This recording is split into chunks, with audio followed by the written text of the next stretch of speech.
கிறிஸ்து இயேசுவில் அன்பார்ந்தவர்களே, இன்றைய தினம் நாம் திருவருகை காலத்தில் 2ஆம் ஞாயிறை கொண்டாடுகின்றோம்.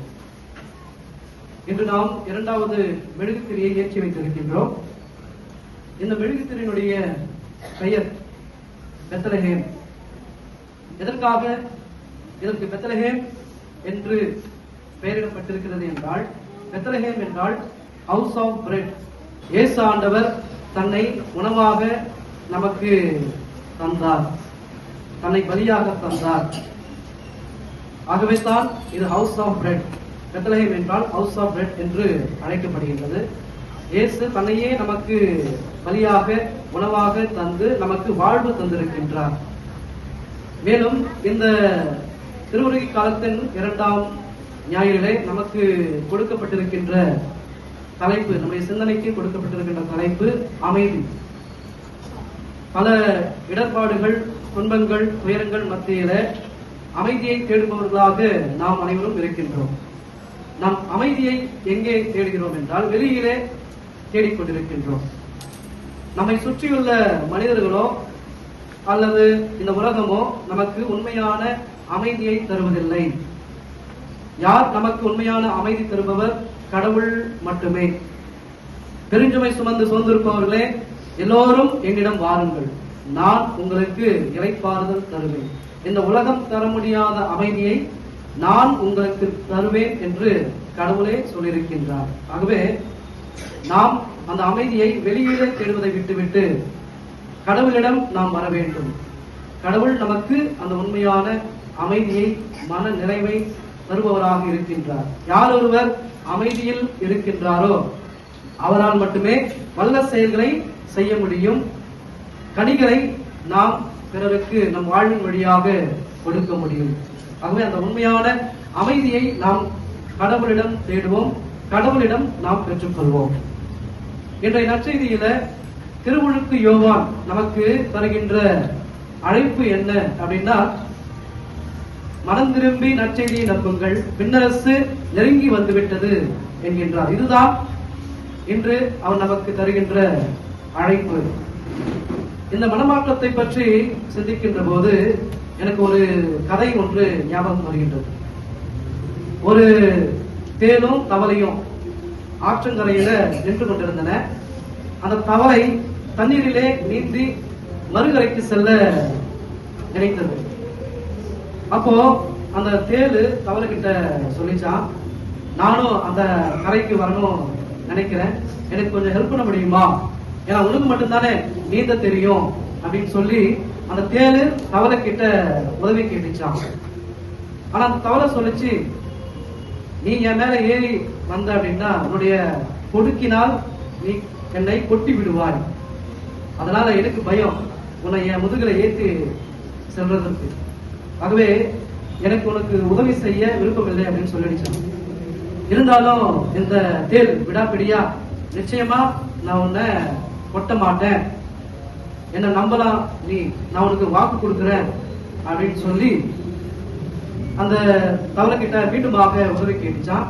அந்த தவளையும் சரி, இந்த தேள் தான் விடாப்பிடியா கேட்குது அப்படின்னு நினைச்சு அந்த தவளை தன்னுடைய தோல் மேல தேலை ஏற்றிக்கிட்டு தண்ணீரிலே நீந்தி சென்றான். பாதி வழி சென்று விட்டது. அந்த ஆற்றின் பாதி வழி அடைந்தவுடனே அந்த தேள் அந்த தவளைய கொட்டிடுச்சான். அப்ப தவளை சொல்லிச்சு, நான் ஏற்கனவே சொன்னல உங்ககிட்ட, நீ எப்படியாவது என்னை கொட்டி விடுவாய் என்று, இப்ப என்னை கொட்டி விட்டாயே என்று சொன்ன போது அந்த தேள் சொல்லிச்சா, நான் கொட்டக்கூடாதுதான் நினைச்சேன், ஆனா என்னை அறியாமலேயே நான் உன்னை கொட்டி விட்டேன். உடனே தவளை, இப்ப பாரு, நானும் சாக போறேன், நீயும் இந்த தண்ணீர்ல சாக போற அப்படின்னு சொல்லி அந்த ரெண்டுமே தண்ணீர்ல மூழ்கி இறந்து போய்விட்டான். அன்பாதவர்களே, இந்த தேள் தன்னுடைய இயல்பை மாற்றிக்கொள்ள இயலாது. கொட்டுவது என்பது அதனுடைய இயல்பு. ஆனால் மனிதர்களாகிய நாம் நம்முடைய இயல்பை மாற்றிக்கொள்ளலாம். நாம் ஒரு தவறை செய்கின்றோம் என்றால் அதனை நாம் திருத்திக் கொள்ளலாம். பாவ வழியில நாம் ஈடுபடுகிறோம் என்று சொன்னால் நம்முடைய வாழ்க்கையை நாம் மாற்றிக்கொள்ளலாம். இதுதான் இன்றைய வழிபாடும் வாசகங்களும் நமக்கு விடுக்கின்ற அழைப்பு. மனமாற்றம். மனமாற்றம் என்றால் ஏதோ ஒரு பாவத்தை நினைச்சு மனம் வந்தது மட்டும் கிடையாது.